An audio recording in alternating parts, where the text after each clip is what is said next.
Alright? We are the Hebrew Israelites. Come week in and week out. Prophesy the downfall of the United States of America. Okay? Which is known in the scriptures as Babylon the Great. Alright? We have here Brother Michael Allah, Church of Philadelphia. Okay? Brother Tazabah. Okay? Brother Tazawar. Brother Mahar. And I am Ainar. Alright? And we on the grounds of the Chattanooga Aquarium. And this is the Trail of Tears, the beginning of the Trail of Tears. So we just came to edify, you know, our people, the Gadites, on their downfall as prescribed as the scripture says.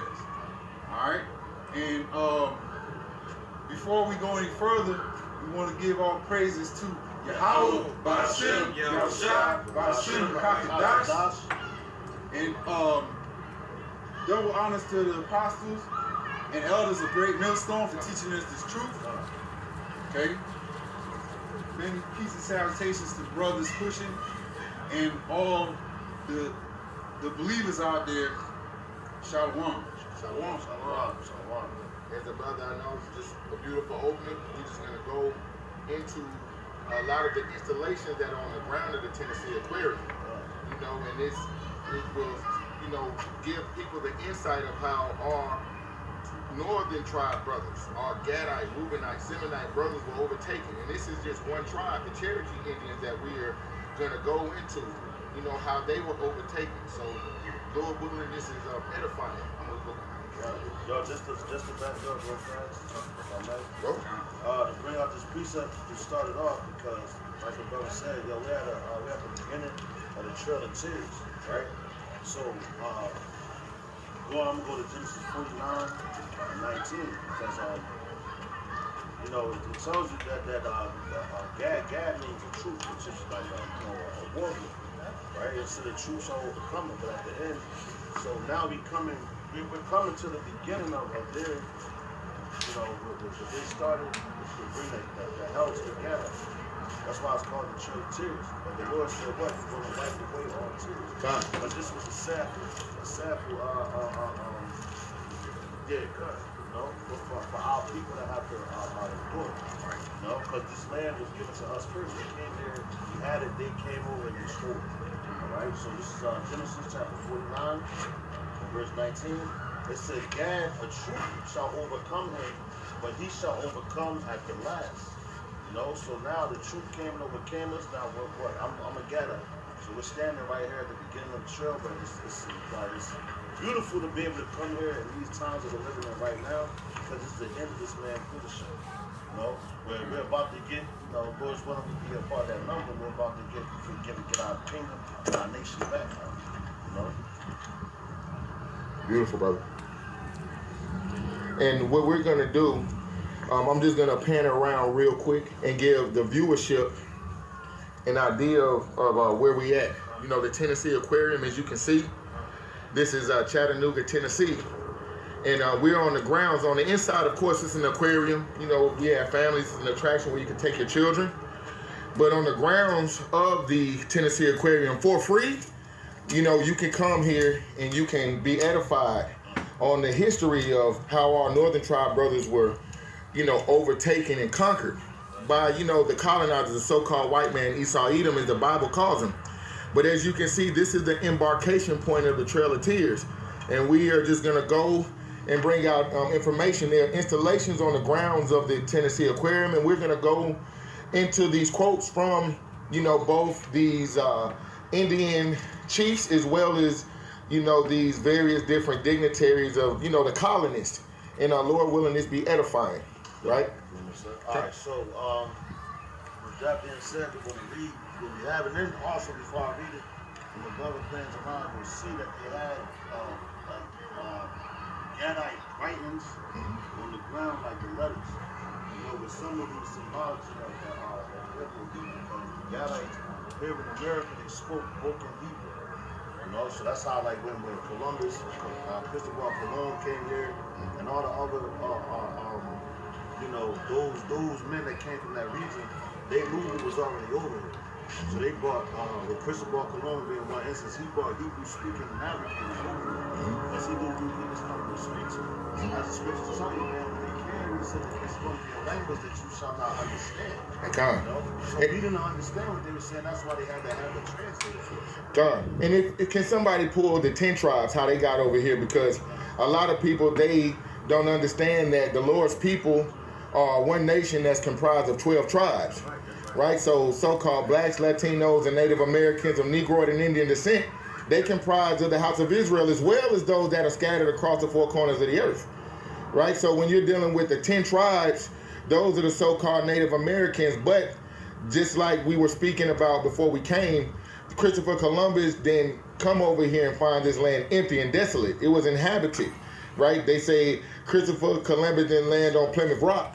Plymouth Rock landed on, you know what I'm saying? So a lot of people, they understand that it's a farce to say that they discovered this place. And it's inhabited by the very people that we're about to get into, our brethren, our kinsmen, according to the flesh, the Cherokee tribe, right? So in his first quote right here, Taza Bob, would you like to go ahead and read that? Oh, Salakia. Let me do this, Salakia. Brother Taza War had a precept. Let this come out first.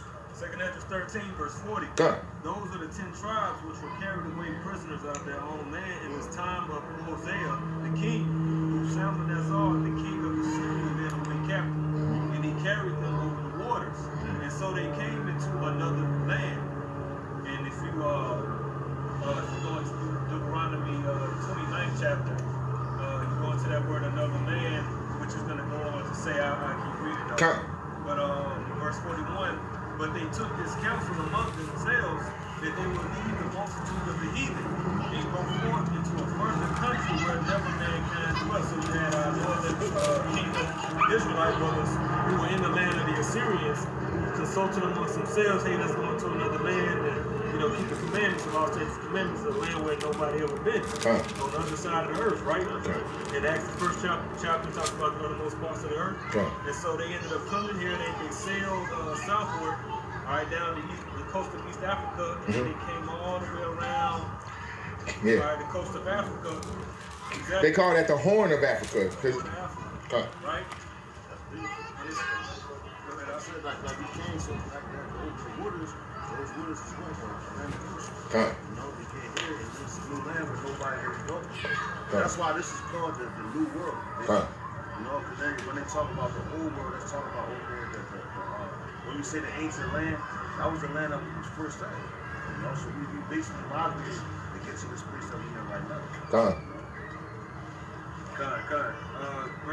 This is 2nd Ezra 13, verse 41. But they took this counsel among themselves that they would leave the multitude of the heathen and go forth into further country where never mankind dwelt, that they might there keep their statutes which they never kept in their own land.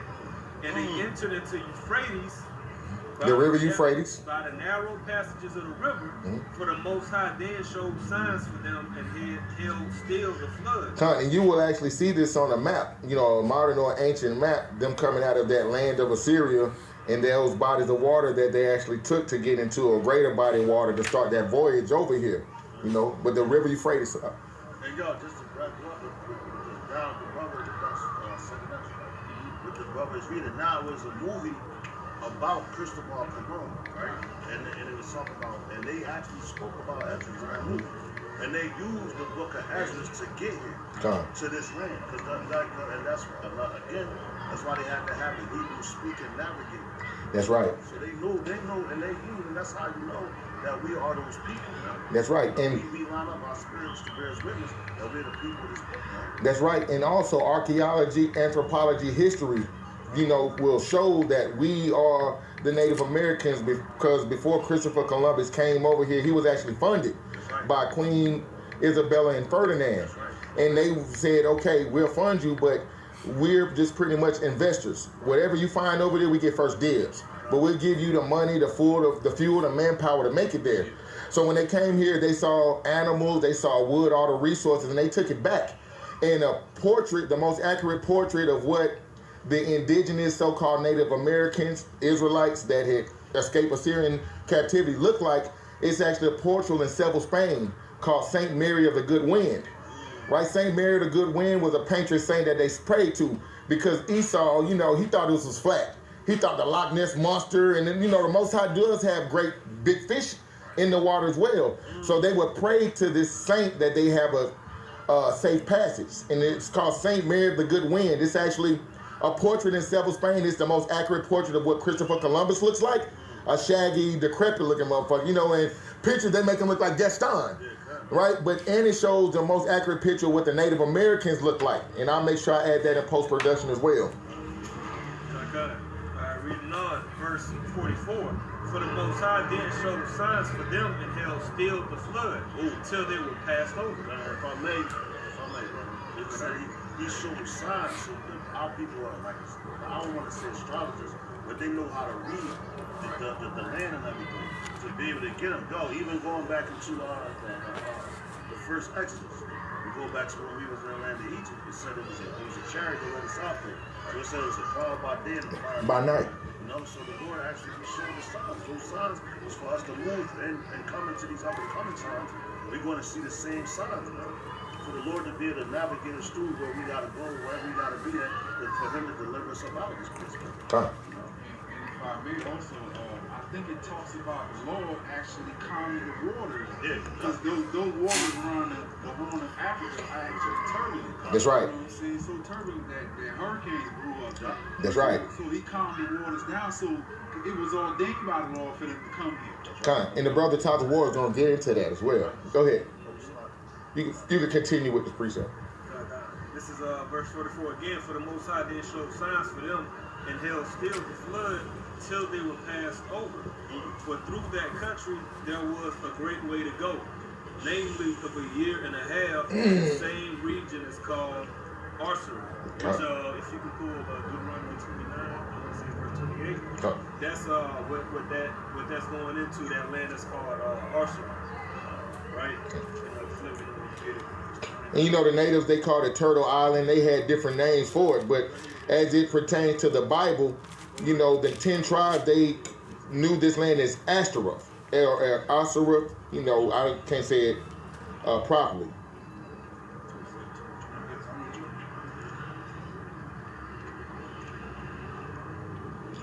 And it said a year and a half as well. And this was a time when you didn't have the motorized propeller. So they literally had to use the wind current to make it to wherever they wanted to. You know, and that's the route they took, they said they came around. You know what I'm saying? So they had to go around and you know, to verify your point, like it takes about the whole journey 3 years. A year and a half one way, a year and a half back. Right. You know? And this lets you know a year and a half traveling on the water, you're not going to be strong. You're not going to be with your full strength when you get off of those boats, but that will kind of tie into, you know, some edification later as far as the condition that they were in when they got off of those boats. Okay. Right, this is the book of Deuteronomy 29, 28 and 29. The secret thing, 29 and 28. So, all right. And the Lord rooted them out of their land in anger and in wrath and in great indignation, and cast them into another land, as it is this day. To another land. Now, when you get that in the blue letter, go ahead. That's Strong's H312, which is the Hebrew word achar, right? Achar, which means another. Now, when you go back to that verse, right, and then pull up land by Right, but that's what, when you go to 2 Ezra 13, it says in that same region it's called Al-Shareth, which is basically a transliteration of another land from the Hebrew. Right, so you got the Hebrew Strong's 8776, which is a Ratazah, which means land, Earth. right? Earth land. Exactly. So when you put them together, you have a Ratazah, a Kar, or a Kha Ratazah. That's that other land. You taught me something, what? That's that other land that it's speaking about. We in another land. All right, they went to another land. Saul Ratazah. All right, I just wanted to make that point. Beautiful. Come. And if we could go ahead and begin, we're going to start with this installation. Right, and let me go ahead and pan out just a bit. The brother Tazabah is going to read this first installation, and I'll follow along with the camera as you read. Okay. The Great Spirit has placed us in different situations. And if I may, that great spirit is talking about Yahweh. You know what I'm saying? Because he's great to us, but to the heathen he's terrible. You know, and what the brother just read, he said, what, another land? So it says the Great Spirit has places in different situations. This is a different situation than what we was at over there. Okay. You know? He has given you many adventures, but he has not created us to be your slave. Yo, what's that? Has Israel Your homeborn slave? and that's not, you know, right there. And that's telling you the truth, because he said we're not, it says, but he has not created us to be your slaves. And if somebody could grab, I see the servants on horses, slaves, you know. Come. Because the actual monument to that precept, I've seen service upon horses, the Natural History Museum, you'll actually have that monument in front where you actually have the conquered Gadites, the conquered North American tribes on ground accompanying a horse with a Edomite on the back of it. Right. You know? But it say like if an angel, like I believe that was talking about an angel came and saw them, and he was like confused. Come. He like, damn, hold on. These Come. people they were made to be the slaves. We were made to be the rulers. Come. And somebody pull Isaiah 29:16 after you bring out this precept to substantiate that. Right? Come. This is the book of Jeremiah 2:14. Is Israel a servant? Is he a homeborn slave? Why is he spoiled? Right, and that's what it's saying. But then, and the brother that wrote this, the Gadite that wrote this, he knew that we wasn't supposed to be their slaves, man. You know, and, that's what we become by, you know, we've been conquered, defeated, and trying to trim our ways to see well from Esau, man. So it's like we're serving our oppressor. Come. Continuing on, you can start from the top. All right. The Great Spirit has placed us in different situations. He have given you many advantages, but he has not created us to be your slaves. We are separate people. You can get the when they talk about holy people. Deuteronomy 76. And that, Deuteronomy 14:2. The 76, that's both of them. Okay. Yo, man, that lets you know. That's how you know these people are people of the Bible. And it says we were not meant to be your slave. In another word, that's a euphemism for slave as a servant or an employee. You know what I'm saying? Because now people are slaves, but they don't have shackles on them, but they think they're in a different condition than our forefathers and mothers when Ruth 3:8 tells us that we are yet this day in our captivity. That's right, brother. That's right. That's beautiful. This is Deuteronomy 7:6. For thou art an holy people unto the Lord thy power. So when you go into the word holy, that's Kodash in the Hebrew, which means separate, right? So that's what he said. We are a separate people. We're not like you, like you heathens, man. We have laws, statutes, and commandments that we have to go by. You know, we have integrity. You know, our people, because the Lord chose us. So now y'all heathens. That's why y'all can do whatever the hell y'all want to do. Man. You know, they're not under the law. Yeah, because they're lawless. They wasn't given laws. He was given laws. Woo. So we're not lawless. They're lawless. Just like they're fatherless. Because the Lord don't claim them as that he's their father. And if I may, just to add edification for the viewership, Gad was overcome by truth because Gad was under the law. 1 John 3:4 lets us know sin is a transgression of the law. Right. The laws are only given to one people, and it's the whole house of Israel, so-called blacks, Latinos, and Native Americans of Negro and Indian descent. Right. So that includes the northern and the southern tribes. So this is why in this present time we're languishing, unlike other nations, because we're under the curses. We're under divine curse right now for transgressing our Heavenly Father's law, statutes, and commandments that He gave us for our good.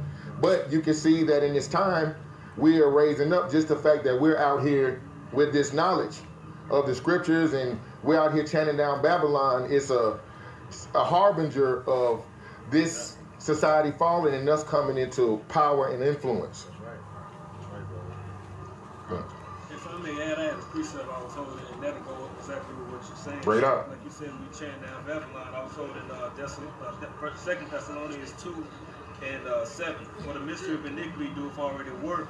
Only he who will now letteth will let until he be taken out of the way. And then shall that wicked be revealed, whom the Lord shall consume with the spirit of his mouth, and shall destroy with the brightness of his coming. Just to add on to that point. You want to edify on that? Yeah, because you know, we out, like Brother said, we out here chanting down Babylon. You know, the Spirit has us coming out and searching these things out and bringing edification to the viewership. You know what I'm saying? Just revealing the wicked and revealing his crimes and atrocities. Because the judgment is about to come. And before the sentence comes, you have to be, accusation has to be brought against you. A claim. He's laying that charge. Charge, you know what I'm saying? And are we not the witnesses? And what it says, he that loveth. So the Lord has allowed them to do what they did. They didn't do it by their own hand. God. No, they think that they did. Yeah. It's not their technology or their ingenuity or their intelligence. Their savage barbarism, they got this place with the sword. Right. And because we provoked our power to jealousy, he set over us the basis of men. That's right. That's right, bro. Okay. You got precept? Yeah, I had Precept. Okay. Isaiah 13, and verse 2. Okay. Lift ye up a banner upon the highway, exalt the voice to them, shake the hands that they may go into the gates of the noble. Come. All right, that banner is these scriptures, the precept, you know, coming down, chanting down Babylon, telling the enemy, you know, basically the Most High said, come out and prophesy against you. Okay. You know, Okay. So, God, this is an ensign to the nations. You know, this is how we gather the Lord's hopeful elect. You know, by reminding them that, hey, you are referring to yourself by these proverbs and bywords, but your true biblical nationality is here. So this is the bait that we use to fish for the hopeful elect, right? So we just want to go ahead and the brother Tazawar has a precept real quick to tie into us being slaves, and that's not the intentions that the Most High had for us when he created this Garden of Eden, the earth and the fullness thereof, and he set us over all other nations. He gave us dominion over the animals. Now a dog will bite a nigga, a heathen to step on your feet because things are upside down. You can bring out what you got real quick. Isaiah 29:16. This is Isaiah 29 verse 16. Surely your turning the things upside down shall be esteemed as the potter's clay. For shall the work say of him that made it, he made me not. Or shall the things framed say of him that framed it, he had no understanding. That's right. You know, but that goes into the so-called white man, the basis of man. Now he's the hunk of the earth. You know, that goes into a man wanting to be a woman and so on and so forth. The earth is out of course mainly because the Lord's people, they transgress the law, statutes, and commandments. And we're going into the judgment that our northern tribe brothers, you know, had to pay because, you know, they went astray, right? Brother Paul, you could go ahead. we are a separate people. He has stocked our land with cows. He has stocked your land with cows, ours with buffaloes, yours with hogs, ours with bears. No, and that buffalo, that's a higher type. That's a better type of meat than just the cows. That's a more more quality beef, so to speak. Right. You know, that's why we talk about the bison and the Angus. You know what I'm talking about? Right there. You know. So, I got a precept real quick because it's right here. It's saying he has placed us in different situations, right? You know what I'm saying? And then it says he has given you many advantages, okay? But the scriptures, you know, foretell what's going to happen eventually, all right? And this is Genesis 25 and 23. It said, and the Lord said unto her, two nations are in your womb, and 2 manner of people shall be separated from thy bowels, and one people shall be stronger than the other people, and the elder shall serve the younger. So right now we under their foot right now. See what I'm saying? As a- Because the Lord, like it says, advantages was given to him. That's right. By the Yahweh Shem Yahweh The fatness of the land and the sword. Right. Because the Gadites, they were, Habakkuk 2, it talks about woe to him that increases that which is not his. Now, those Gadites, they understood that they had a land, even though it was minerally and resource deficient, Europe being a pit, they understand that, y'all have your own. You know what I mean? And y'all have other vast territories, but Esau, he has an insatiable appetite to take that which is not his. And Habakkuk 2 talks about the sentiments of the nations round about, and they're mad at this thief, this man of perdition. And even these writings right here is going to start to go into the two mannerisms of the different peoples. You know what I mean? Oh, I got you done on that piece of Yeah, I'm done. I got a swift one, just the back of what you said, and how he separated different situations, and what you said about the lands and everything, right? This is Deuteronomy 32 and 8. It says, when the Most High divided to the nations their inheritance, when he separated the sons of Adam, he set the bounds of the people according to the number of the children of Israel. You know, so the Lord, he separated everything. That he gave them their land, he gave us our land. So for them, when you come into this land, when they came to take over, they said all men is created equal. That's bullshit. Because we're not equal to you, we're above you. You want everybody to be equal because you want everybody to be a piece of shit. That's like you are, man. Hold to Rock 17 and 17 real quick, just to substantiate the fact that the Most High is all about division. That's what it is to be chosen, to be severed from the nations. Right, the doctrine. And he demands us, he said, be ye separate. So what makes us separate is observing our law, statutes, and commandments. That's what sets us apart from these nations that are round about. When we observe the law, statutes, and commandments, otherwise you're just a heathen, Constant. All right, Sirach 17. 17? 17. All right, for in the divisions of the nations of the whole earth he set a ruler over every people. But Israel is the Lord's portion. That's right. So yeah. I mean, he said Israel is the Lord's portion. He set a ruler over every people. You go look at the ancient nations, you can actually see what king ruled over their nation. But as for the Israel, Yahweh Shem Yahweh is our king, he's our power. That's beautiful, bro. He said a ruler, that's how you know. And the divisions of the nations. And when he divided it, he said a rule over every people. Yeah, that's right. Because somebody got to be the ruler. That's order. You know what I'm saying? That's showing the order. Because the Lord's just not going to set up everything. Oh, y'all all created equal. Y'all just go ahead and do what you want to do. That's right. No, you have to have somebody that has some. So, because what Moses, what he had to do, he had to go to his Mount Sinai to get the law, statutes, and commandments. Because Israel is the elect nation. But with Israel, you have the elect of the elect. But you go into your 144, and this man right here that wrote this, he knew that. He knew that he was separate from them, man. That's right. And that furthermore shows you that the Gadites, for them Israelite groups, they like to say that the Gadites and the Mexicans and Negro only Israelites. Negro only, yeah, for them. This is proof right here, man. Right in your face. The end of the curses. And we're filtering it through the scriptures to let you know, man. Right. Brother Tazabah, you go ahead and proceed. Right. They say he has stocked our lands. He has stocked your land with cows, ours with buffalo, yours with hogs, ours with bears, yours with sheep, ours with deer. He have given you the advantage that your animals are tamed. All right. While ours are wild and demand not only a large space for range, but are to hunt and kill them. They are nevertheless as much our properties as other animals are yours, and ought not be taken from us without our consent. And if I may, brother, to go back to that one point, it says while ours are wild, when you go back, right? The animals, better to their animals are tamed. while ours are wild and demand not only a large space. Now look, a range, right?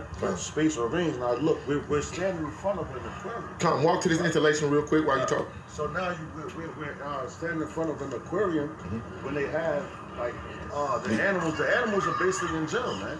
And you see right here with this right here. You know, them devils, they brought the pigs over there.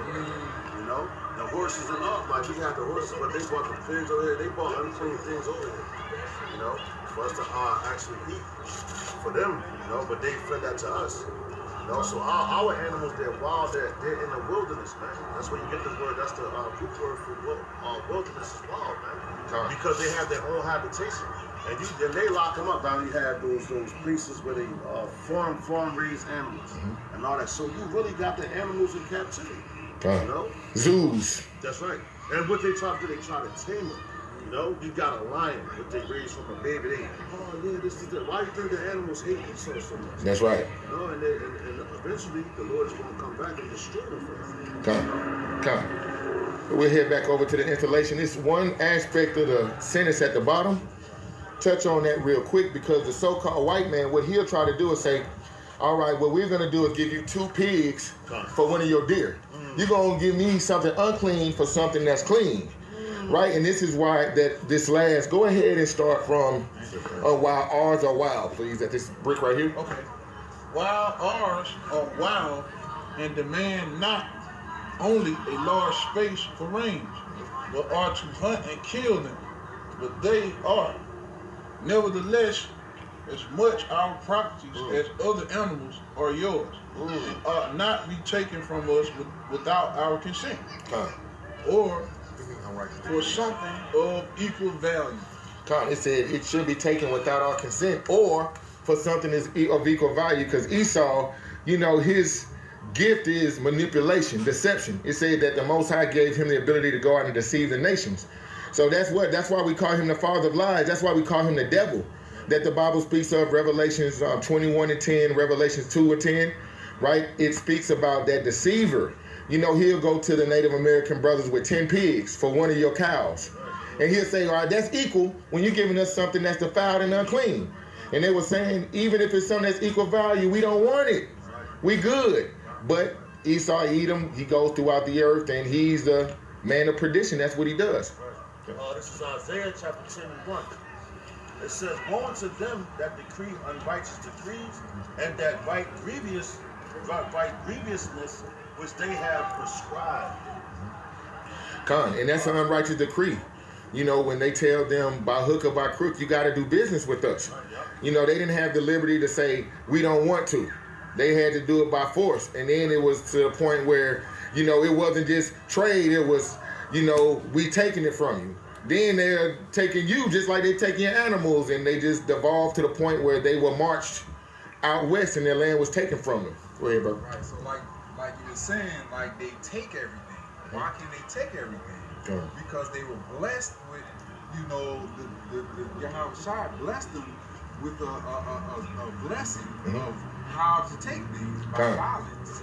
With violence, you know what I'm saying, we had to have a blessing to do that violence. So this is Genesis 27:40, and it said, and by thy sword shalt thou live, and shalt serve thy brother, and it shall come to pass when thou shalt have the dominion, thou shalt break his yoke from off thy neck. You know, and that's going into how Esau got free from the yoke that we had him under. You know, and when he got free, he put the yoke on us. That's right. You know, and he used the sword to conquer, go around conquering everything that he wanted. And he's a covetous man. That's right. You know, like the book of Habakkuk tells. Give me that in Habakkuk 2:5 real quick, Baba Kushai. No, you got it. Got it right here. Oh, bring it up. Bring it up. No. It's a Nonsense. spirit. You got it. The back up the brother. I know. The violence. This is St. Micah chapter 2, verse 1. And give me that Job cried after him as a thief. Woe to them that devise iniquity and work evil upon their beds. When the morning is light, they practice it because it is in the power of their hands. Sword, right? Verse 2, and they covet fields. This was a big field. Oh, snap. And they wanted it. The scriptures even say the earth is a field, and it was talking about the parable of the seed. Yep. If I may, you got now damn, that's a beautiful point because The parable of the sower sounded like it. now right now you have who? Bill Gates. Now he's the biggest farmland Private farmland owner in the United States. So what are they doing? They're covering the fields once again. Because they already been doing it. And why technology got us in big pharma, why would he be interested in going into agriculture? Because that lets you know them GMOs, they lacing that food with all type of shit nowadays. I digress. That's right. Read it on. Verse 2, and they covet fields and take them by violence. Now what they done now, yo, where we at? The Trail of Tears. How did they, and what you say the brother said, yo, that how did they come over here? Yo, by his blessing is like the sword. So by the sword he has to live. He can't take nothing without violence, man. That's right. You know, that's why he's known as also the bloody man. That's right. It's always an injurious act. And even if it seems as though he's doing something that's equitable, at the latter end, you'll see that just like with them, they made over 500 treaties with the Native Americans and they kept not one. You know? Continue on in houses and take them away. So they oppress a man and his house, even a man and his heritage. Woo! Is this not the heritage of the Native Americans? You know, the so-called Native Americans, Gadites. You know what I'm saying? Like they oppressed them right in their own land. That's right. And the scripture said that the earth and the fullness thereof, right? 2 Corinthians 58, it said the earth was made for our sake. So from sea to shining sea, it belongs to the Israelites. You know, the earth is a habitation and a paradise for the Israelites, not just one territory. You know what I'm saying? The whole thing. So, you know, when they even had to leave the Assyrian captivity to escape and come over here, that was them trying to find a loophole to try to not bend the knee, because when you come to North America, you got pyramids and you got all type of sacrifices, Montezuma, you know what I mean, that were going on to denote our people were still inundated with the things that they learned from our Babylonian, Egyptian, Assyrian captivity, even to this day. And what you said, brother, like the whole world, and this how you know that those brothers that came over here, the 10 tribes that came over here, they was in the right spirit because they wanted to flee from that Assyrian captivity. They wanted to serve the Lord. Give me this real quick in 2 Edges 6 and 56. That's right. They wanted to serve their power. Even like when you go like in Daniel, when he wanted to serve the Lord. He had a good rapport with the king, you know. And there was one dude that was I forgot his name, but he basically came at Daniel or came to the king and was like, yo, that's why Daniel got thrown into the lion's den. Because he wanted to serve his Lord. And he didn't care what decree that the king gave, man. He was like, yo, that's not my Lord, man. My Lord is Yahweh, basically. Okay, brother, I know you want to make a point. No, I had that precept you want. Bring it out. Alright. This is Job 30 and 5. Come. They were driven from among men.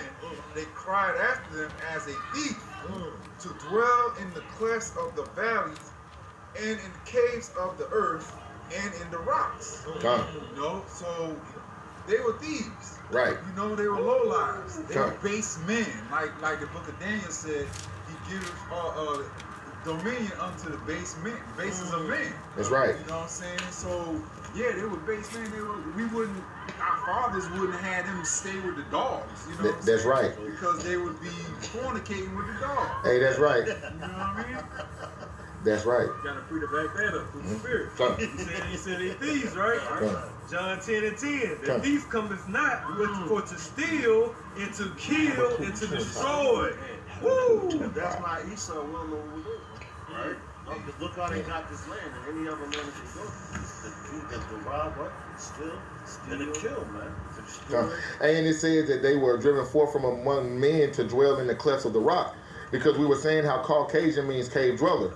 So everyone knows that they're the caveman that is in cartoons and in art and mythology, but it's letting you know real quick that at one point, this is our brother. He's a Hebrew Edomite, but he was made in a different manner from us, and we actually ran him into those caves and hillsides of Georgia, Russia, so-called the Caucasus Mountains in Jersey, and Turkey, right? Georgia, Russia, in that region. And this is why Caucasian means cave dweller, because they didn't choose to go into those caves. We ran them up into those caves. Right. Go ahead.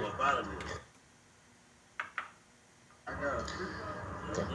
got a precept, you know what I'm saying? Because like this says basically that the advantages given to him, right?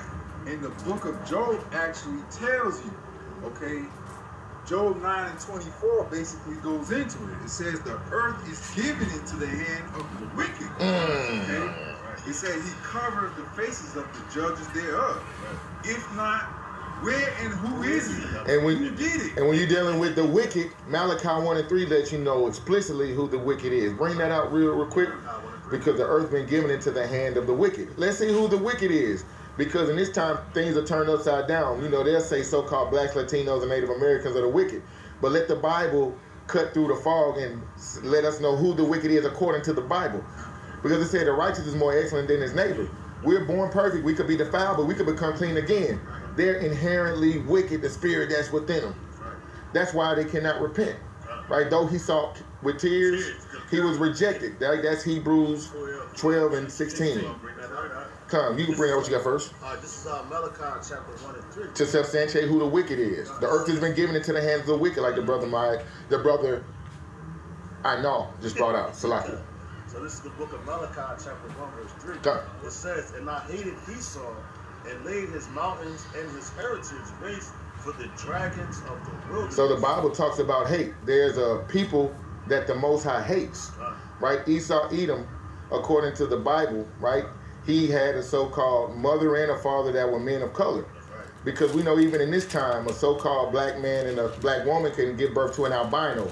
Someone that is leprous or doesn't have the melanin content that's sufficient, like the rest of us do.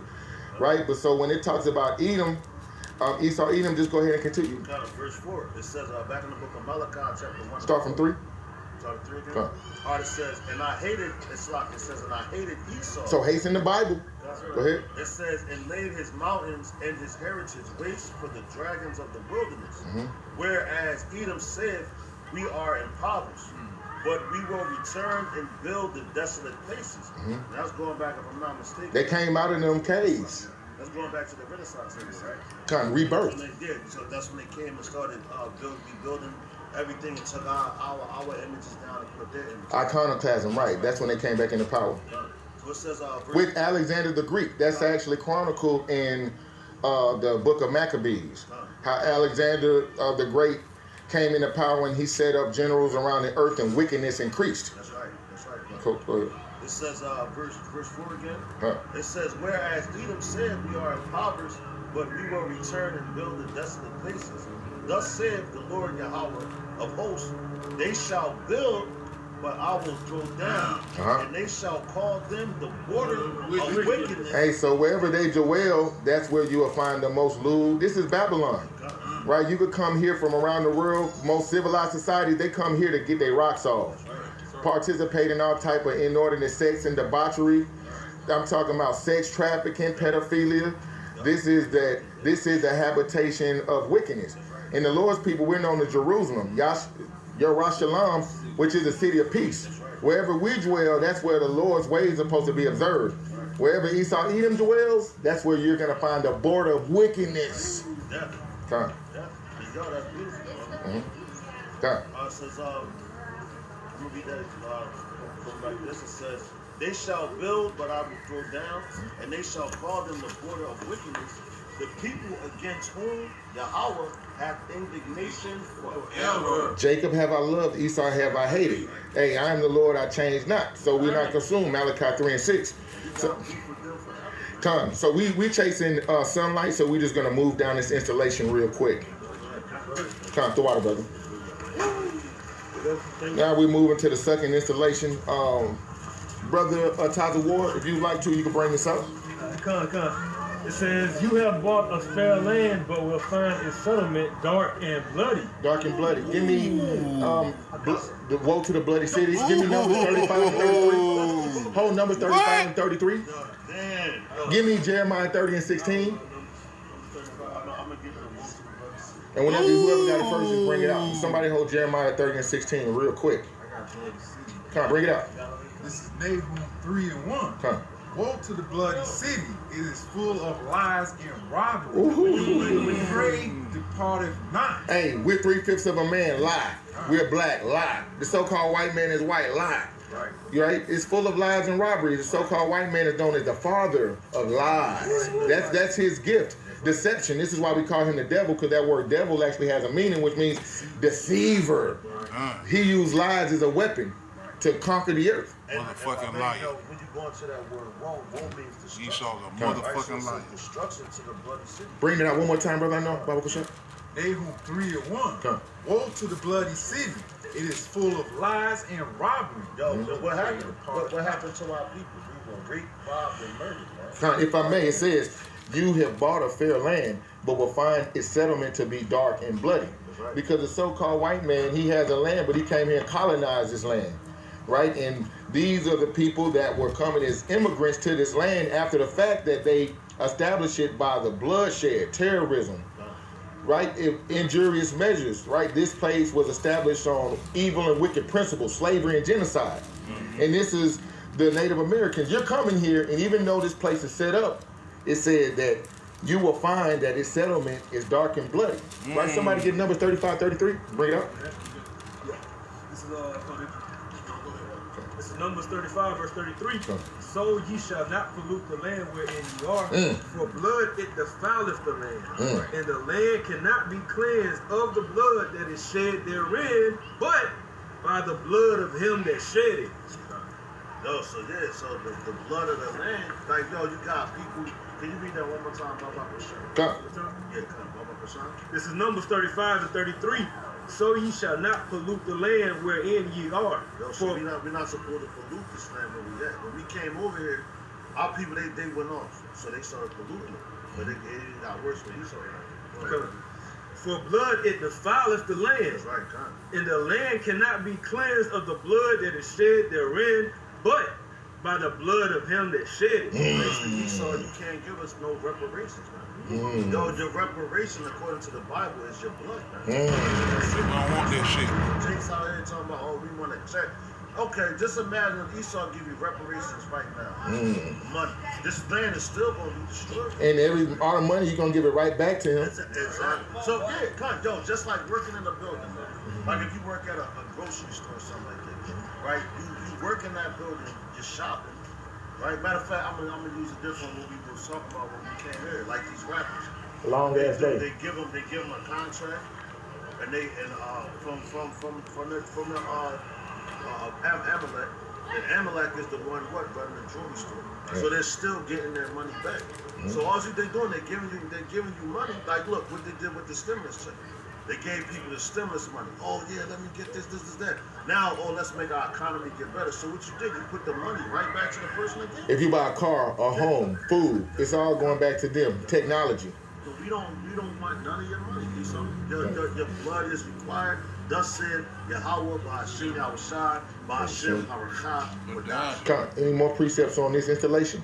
I got one real quick. You know what I'm saying? Like you said, those that shed the blood of our blood, the only way the land is going to be cleansed is by their blood also.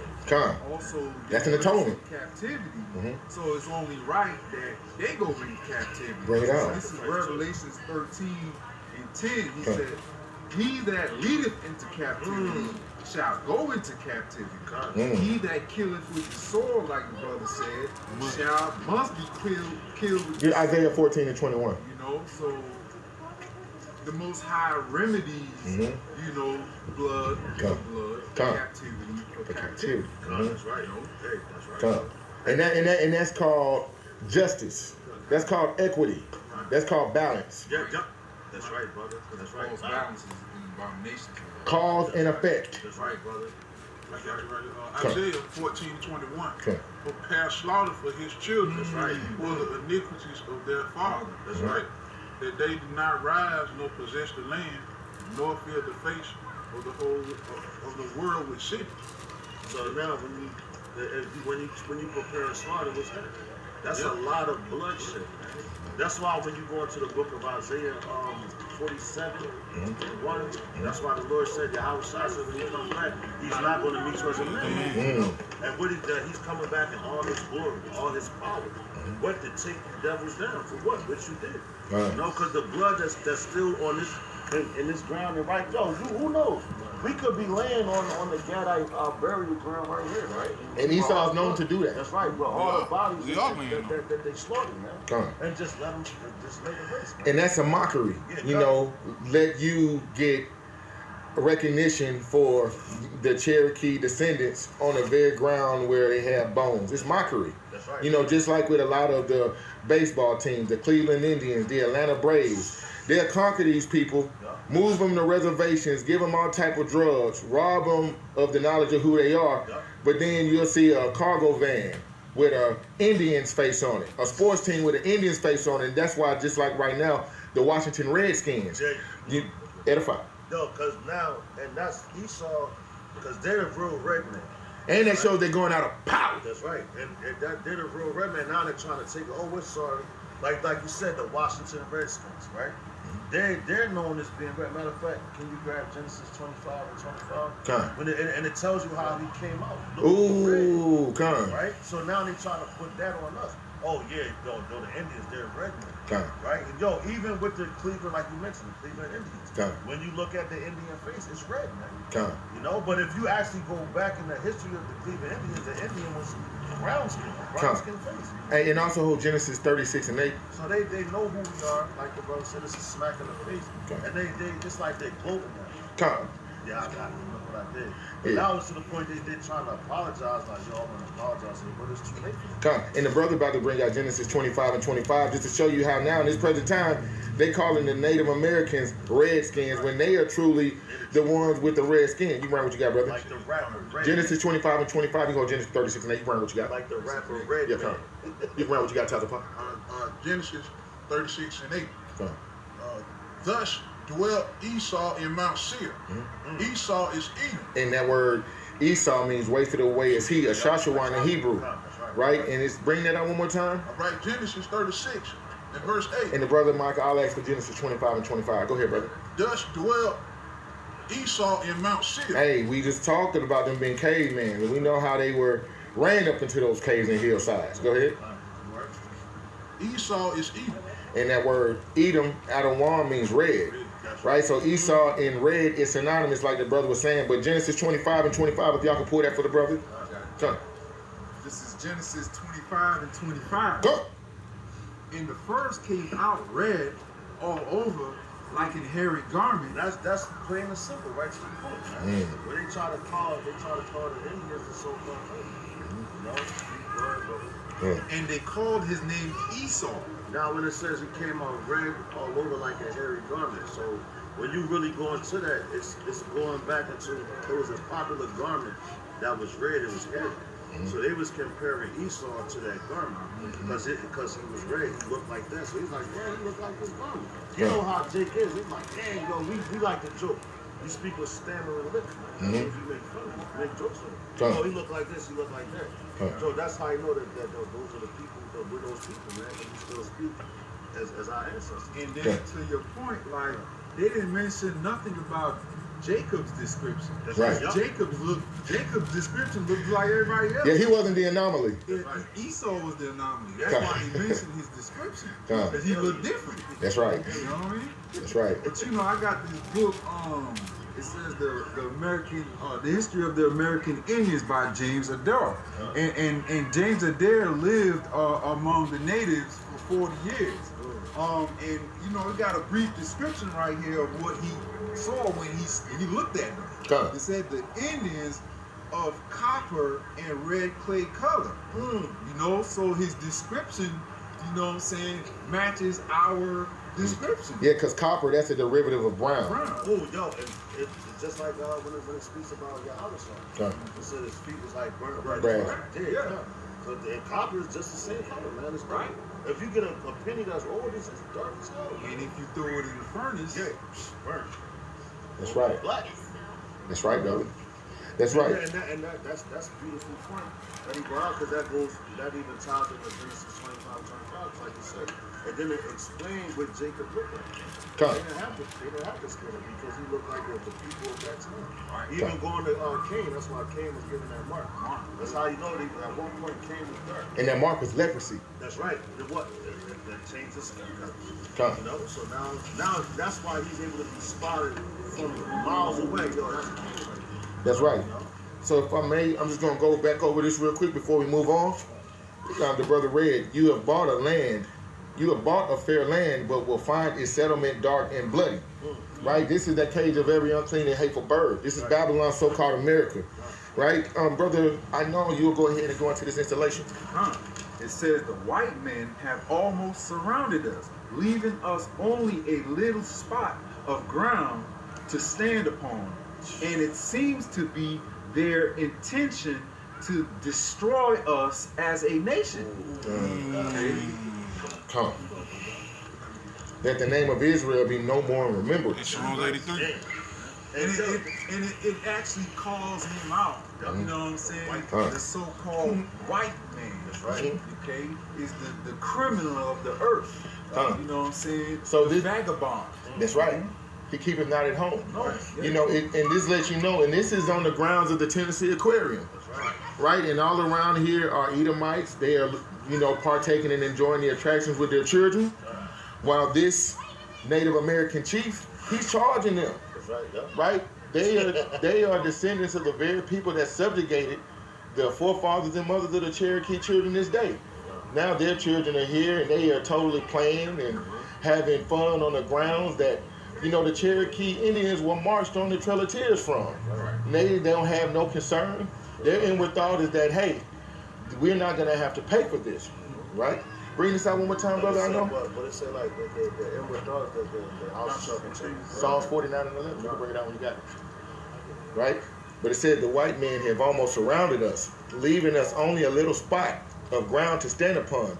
And it seems to be that their intentions to destroy us as a nation. Right? And this is an Indian chief by the name of Dragon Canoe. And this was in 1776. Right? The southern tribes were in a dark captivity at this time. And as you can see, this was at the beginning of the woes for the 10 tribes. And like the brother he brought out, he said that was what, 1776. And that was the year of so-called independence. Right. From what's that? Great Britain. That's right. So it's so like they were fighting for their freedom, and they were enslaving and destroying our people and taking what they had. Right. And justifying their savagery by labeling us 3/5 of a man. To justify, because they're not men, they're animals. That's right. It's up the beast. Yeah, right. And that goes into that scripture that says he's a hypocritical sin. Isaiah 10. Yeah, hypocritical nation. Come, you can bring that up if you want to. Where they say that they promote democracy and goodwill and freedom around the earth, and that's the biggest lie ever. They're all about conquest. They're all about fattening up their nation. And truly, when you deal with Esau, Edom, you know, the clan and those Jews, they are just different tribes. So even among Esau, Edom, you have, you know, the elite, you know, that are, you know, not like the Joe six-pack, you know, run-of-the-mill crackers that's going down to the NASCAR track. You know what I'm saying? You have the elite, or as the scriptures call it, the synagogue of Satan. That word synagogue means chief house. That's Amalek. Come, Rev 02 and 9. Like the Chaldeans. Of the modern day Chaldeans. Exactly. They're the wise men of Esau, Edom. Those are the people that call themselves Jews and are not. And then, the Chaldeans, like I said, they was full of witchcraft. That's right. They worked with the power of the They were the Magi. That's right. Magic, magicians, sorcerers. And you see how even in the scriptures, Moses had to get with them. Yeah. You know what I'm saying?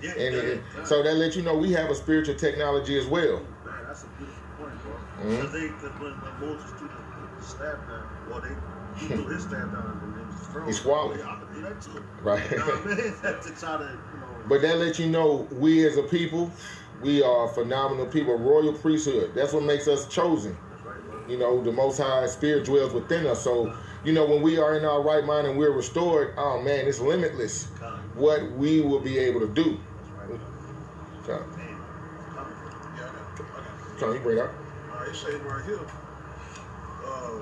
and it seems to be their intentions to destroy us as a nation. And when you go into the book of Psalms 83, I got the verse right here. Okay. Psalms 83, and I'm gonna start at 3. Okay.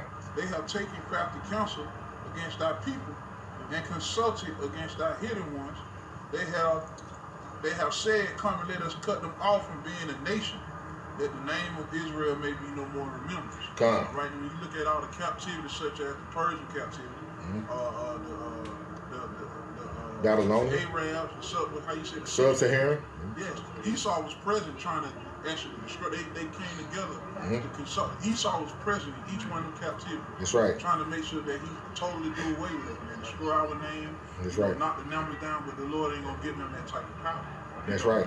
When you Beautiful. go into that Sub-Saharan that's how you know that they knew who it was. That they used to call it the people of the book. The only book that can tell that shit. Come. So they know exactly who we are. The good book. Right, that's right. Come. That's a beautiful precept, brother. You got something I know? Yeah, I got Psalms 49 and 11. Okay. Because the brother was bringing out how, you know, they put us in captivity, you know what I'm saying, and wanting to be, you know, the supreme chief on this earth, and they think, you know what I'm saying, like, this is going to just go on forever. You know what I mean? So, Psalm 49:11, it says, their inward thought is that their houses shall continue forever, and their dwelling places to through all generations. They call their lands after their own name. You know, so that's another hit, you know what I'm saying, on them, because their names are all through this land. And hence Ross Landing. Yeah. You know, when the Cherokee was here before they got conquered, they didn't call this shit no Ross Landing. Yeah, You know what I'm saying? because yo, if you go ask the average so-called American about this land, ask them, be like, yo, what was the name of this land before it was called America? They can't answer that. You know, you ask them what was the name of Africa called before it was called Africa. We can answer that, but they can't. You know, we know it's the land of Ham. You know, going back to the land of Canaan and all that. But they can go skip your Africanus. That's who conquered that. He named after himself. That's why he had Alexander Egypt. You know, because he conquered that region and he named it after himself. You know. That's right. Beautiful, brother. So what we're going to do is just continue down this installation, right? Because there's a series of them. And this is the next one. We're just going to breeze through this real quick. Try to get some light right here. Whoever wants to read it, y'all go ahead. Go ahead. I'm gonna put a little. All right, now we'll do the same thing. It says to fix the precise point where barbarity terminates and when civilization begins is perhaps impossible. So they didn't see no end in sight because these people are not civilized. They came here and they conquered this land by the sword.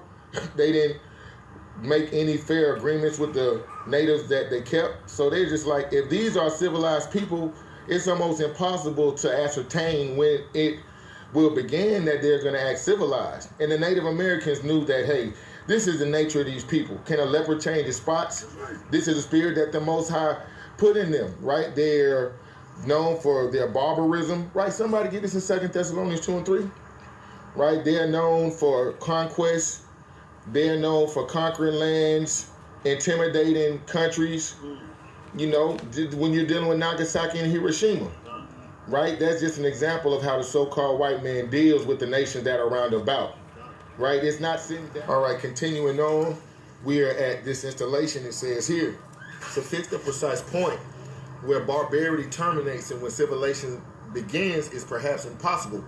And this is a man by the name of R.J. Meigs, and this is in 1803, right? You bring it. And if I may go, and that's that barbarity, they used to, the word Indian means savage. That's a derogatory term. So they was calling us like basically savage, barbarian. But we was more civilized than them. But with the brother Mahar asked for, it's the 2 Thessalonians 3. 2 and 3. 2 and 3. Okay. 2 Thessalonians 2 and 3. Salaki. It says, let no man deceive you by any means, for that day shall not come, except there come a falling away first, and that man of sin be revealed, the son of perdition.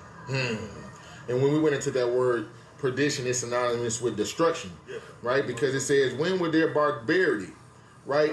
Their terrorism, right? They don't even know when that point will end and civilization will begin. And you can see if they were still here on this plane, they will still be waiting to see when this guy's going to change. But it's not in him. He doesn't have the ability. The Most High put it in his heart and in his spirit to, just like he hardened Pharaoh's heart against us. The same as he did with his truth, right? And the answer to that question right there is when Yahweh shall crack the skies and put him out of his misery. Ooh, that's when barbarity.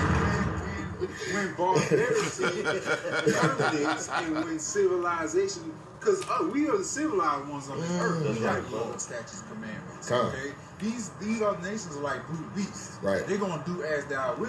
You know what I'm saying? But we have the laws, statutes, commandments. So we the civilized. Hey, Con, if you can get Ezekiel 25 and 12, just so we could bring out in the scripture the prophecy of when it's going to end. And I got the word for you, perdition. Bring it out.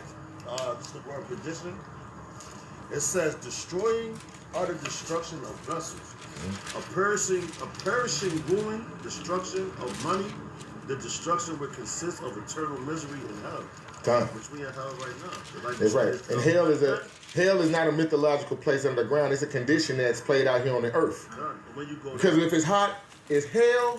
That's a condition. I'm cold, it's hell. Hungry, it's hell. There's a condition here on this planet. And when you go into it furthermore, it says perdition, destruction, waste. Right? And Esau is known as in the scriptures the waster. Right. It says damnable, to die, perish. That's it, basically. Beautiful point, brother. Right? You could bring out that Ezekiel 25 and 12. 25 and 12. Thus said the Lord Yahweh the power, because that Edom against the house of Judah by taking vengeance and have greatly offended and revenged himself upon them. Therefore, thus said the Lord Yahweh Shai, I will also stretch out my hand upon Edom and will cut off man and beast from it. So this is a judgment that's prescribed for Esau Edom. That's who this letter was addressed to. Go ahead. And I will make it desolate from Timor, and they of Dedan shall fall by the sword. This is when barbarity is going to be terminated. Go ahead. And I will lay my vengeance upon Edom. He'll lay his vengeance on who? Upon Edom. So it's saying that the judgment is going to fall on the so-called white man for this barbarity, right? It said to fix the precise point where barbarity terminates and when civilization begins is perhaps impossible to register. And the scriptures again is getting into that point where it's going to end, right? Go ahead. All right. I will lay my vengeance upon Edom by the hands of my people. Right. Israel. And they shall do in Edom according to my anger and according to my fury. And they shall know my vengeance, said the Lord Yahweh. And it said that the Lord's people, he's going to raise up the Israelites, right, as his battle axe, as his weapon of war, to end this barbarity, to end the bloodshed, right, to restore righteousness into the earth, right? Any brother got something else to add? Come on, bring it up. Yeah, this is Obadiah, the 10th verse. For thy violence against thy brother Jacob, shame shall cover thee, and thou shalt be cut off forever. Come on, you bring it up. Come on. This is Obadiah 1 and 10. For thy violence against thy brother Jacob, shame shall cover thee, and thou shalt be cut off forever. And that's when a civilization is gonna begin and barbarity is gonna be terminated. Said you're gonna be cut off forever. That's determination. That's when barbarity is gonna end. Right? It said, for thy violence against thy brother Jacob, the Most High is gonna raise up his elect to, restore vengeance on the so-called white man. Right? So we're just gonna move right along to the next installation. Any brother want to read that? Feel free. You tell us to speak freely and make our choice. Our choice is to remain on our land. Bring it out one more time, Okay. Dr. You tell us to speak freely and make our choice. Our choice is to remain on our land. Come. And this just ties into the sentiments of the 10 tribes, right? They were being conquered by the truth, and these were their pleas to them that, hey, you know, you tell us to speak freely, and they're then the so-called colonists, the so-called white man, Esau, Edom, that they wanted to remain sovereign in their land. They didn't want to be subject to any other nation, right? All right, so we'll move right along. All right. Come. We consider ourselves as a free and distinct nation. All right? Bring it up. Come. We consider ourselves as a free and distinct nation. Come. Somebody get Galatians 4:26 real quick. A distinct and a free nation, right? We're sovereigns. You know, just like those sheiks in Dubai, they could come over here and they could drive down the road 200 miles per hour and they say, I have diplomatic immunity. What court can you take a sovereign to hold them? All you can do is call their embassy and send them back to the land they come from. Because it's like, hey, when you're dealing with sovereigns, you're dealing with kings, you're dealing with rulers, right? And that's why we are not subject into any other nation. We have a king, right? We have laws, statutes, and commandments, right? You can bring out Galatians 4:26. Come.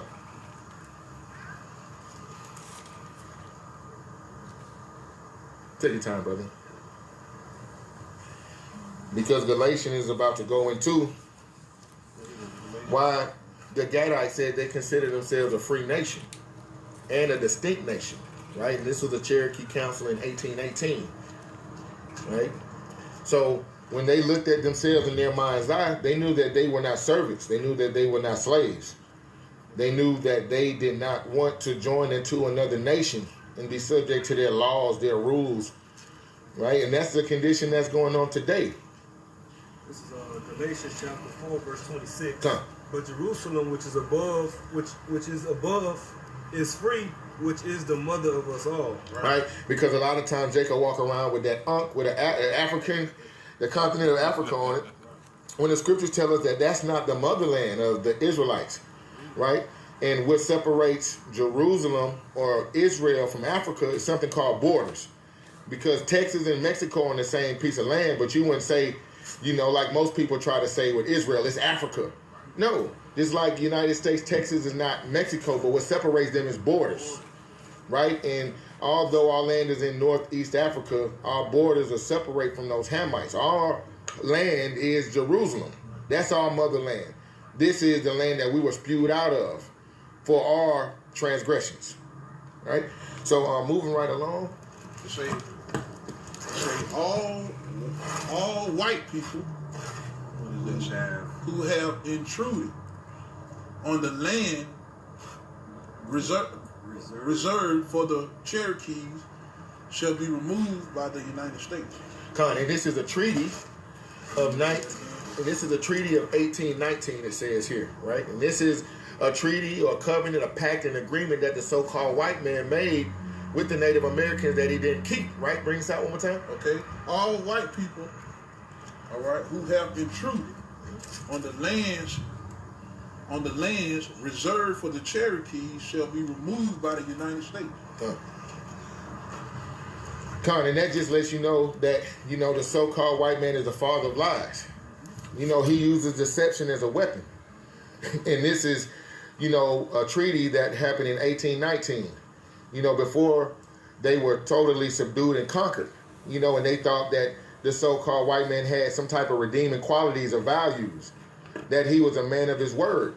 But they found out that, you know, he is a deceiver, right?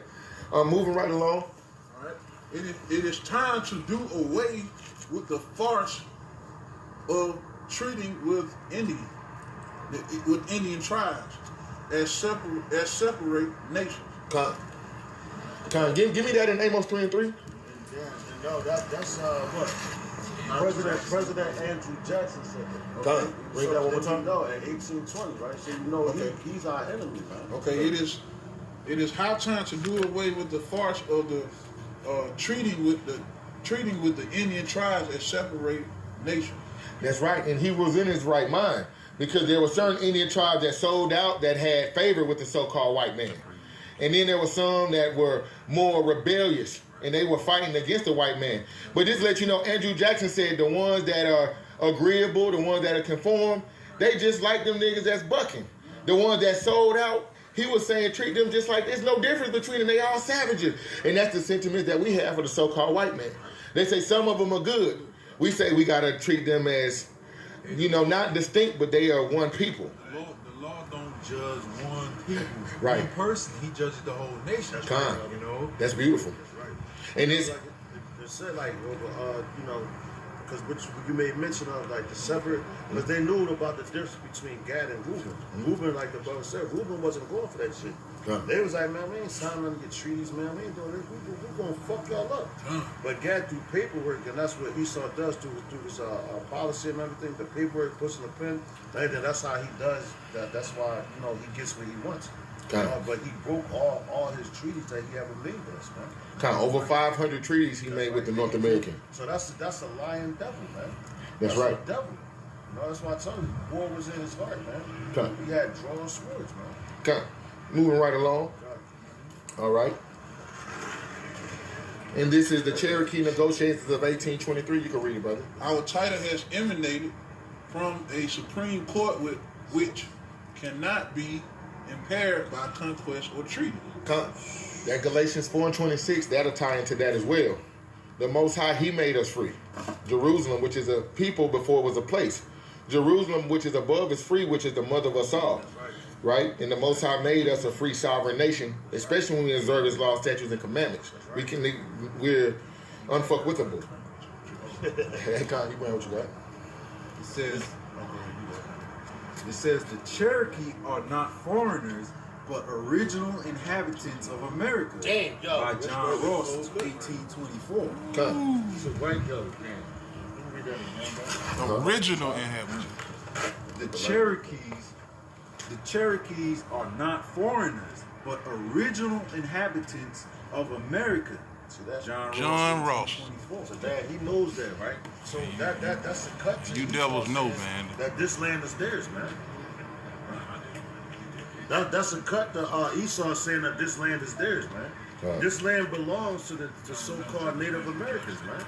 And this is our land, And that right there, John Ross, whoever that dude is, seemed like an Edomite, He knew for a fact that the Gadites, the Reubenites, the Issachar, the Ephraim was here first, So that's undeniable evidence, undeniable truth right here at the beginning of the Trail of Tears to let you know who was here first.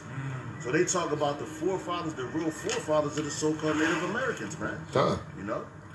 Mount Rushmore shouldn't have none of them peckerwills out there, right? And that's another way you know they're liars, they're thieves, because they stole the land and they put they put the images up of themselves, man. That's right. And the same architect that chiseled out Mount Rushmore, he was commissioned to chisel out Stone Mountain as well. Damn. That's crazy. You bring what you got? We, the people of the Cherokee Nation, in order to establish justice, ensure tranquility, promote our common welfare, and secure to ourselves our prosperity, the blessing of liberty, acknowledging with humility and gratitude the goodness of the sovereign ruler of the universe in offering us an opportunity so favorable to design and imploring his aid and direction in its accomplishment, do ordain and establish the Constitution for the government of the Cherokee Nation, July 1827. Kind of beautiful, brother. Let's talk about who? What is it saying? The ruler of the universe. So they ain't talking about Yahweh, man. Yahweh. That's right. Yahweh Shem Yahshua Bashem Chapadah. Kind of going real quick on what the word Yahweh means. Oh, Yah. Okay, we're going to the word Yahweh, which Yah means he, Yahweh exists. So that means when Moses, he was given a name and he said, I exist. And that alone is bad, man. That's how you know the Lord is bad. Because he was like, yo, just go tell them I sent you. I exist. They don't need to know nothing else, man. And that's a powerful name. And that's how you know that name alone throughout the whole earth, throughout the whole universe. Nobody else on this planet in the universe has the name Yahweh, man. You know, because it's a separate name from all names to be glorified, man. Wow, I ain't never met a nigga named Yahweh. Exactly. You know Yahweh Shah because what you have Joshua. When you go into it, so you have a lot of Joshua's even going into Joseph. Yup, and go into Sirach, man. That was the grandson of Yahweh Shah, man, of Yahweh Shah, right? That's right. So, but you never heard anybody else throughout the scriptures name Yahweh. So Moses only had to come to him and tell him, he can't say I exist. I mean, he said he exists. And that's where you get Yah. Yah means he, Yahweh exists, man. And he is the ruler of the universes. Beautiful point. In the Ancient of Days. That's right. That's right. That's right. That's right. the title for him. That's right. Tazariak. You know, it's a title. That's a title. The Ancient of Days is the title. That's right. So we're moving right along here. This is the last brick in the installation. And filter water, you know, for the viewership, Lord willing, this has been edifying. You know, we have been chasing sunlight, but hey, we coming out here and we getting it in, you know, Lord willing. This is edifying. Come on, bring it up. It says, if it be true that the Cherokee Nation have rights, this is not the tribunal in which those rights are to be asserted. This is not the tribunal which can redress the past or prevent the future. And that says Chief Justice John Marshall, United States Supreme Court, 1831. So at the conclusion of all of the negotiations with the Indians, they were saying that this is a court that can't even handle your grievance. You know, there's nothing that we can do for you. And this is going all the way from 1776 all the way to 1831, where they just told them where you did all this talking for all these years, but there's nothing we can do. You have to go to a higher court. And that reminds me, that higher court goes back to what he said right there. The sovereign ruler. Because he's going to hear our case. And he's going to deliberate. And he has found the white man wanting. To back my brother up. Yo, like you said, the charges, man. The Lord is stacking charges on Esau, so he can't get rid of it. You can't like you know how to say Yahweh is like the FBI, so to speak. Right. Why? Because when they stack charges on you, when they come to get you, they have it. Right. And they know, why didn't they do this? I didn't do that. No, they got you and they're taking your ass to jail. So the Lord is stacking charges on Esau because at the end of the day, when he comes to render judgment and everything, it's no, you can't say, I didn't do that. No, now you pull out the fire. Well, look at the track record. And your track record is being shown, which we're going through right now, man. That's right. These are your words. These are what Esau put down. Let's and go, what Mike. is written in stone. You know? So how you going to take that back, man? And the scriptures say your iniquities have reached the heavens. That's right. Come on, Anna. That's right. How you gonna hide that? That's right. See what I'm saying? As the heavens are high, your iniquities are high. And it says the righteous blood of the saints cry out to me daily. Daily. See what I'm saying? That's what we out here doing. We crying out for our ancestors, man. All these atrocities that don't happen. Hey, beautiful point. Now we're just gonna progress to another part down here at the bottom. It's gotten dark, so you know we might be limited on what we can actually show you, but we are still gonna try our best to, you know, get the footage up. So we're gonna pause momentarily. We've covered, you know, the atrocities that happened to our brothers, the Gadites, you know, and right now we're finna close it out, and we'd like to say all praises to Yahweh, Ba'ashem, Yahushua, Ba'ashem, Kakadash, and Lord willing, next time, you know, we'll keep edifying, and to the brothers and sisters out there, we'd like to say Shalom. Shalom. Mawaf Mawaf Abad, baby. Shalom.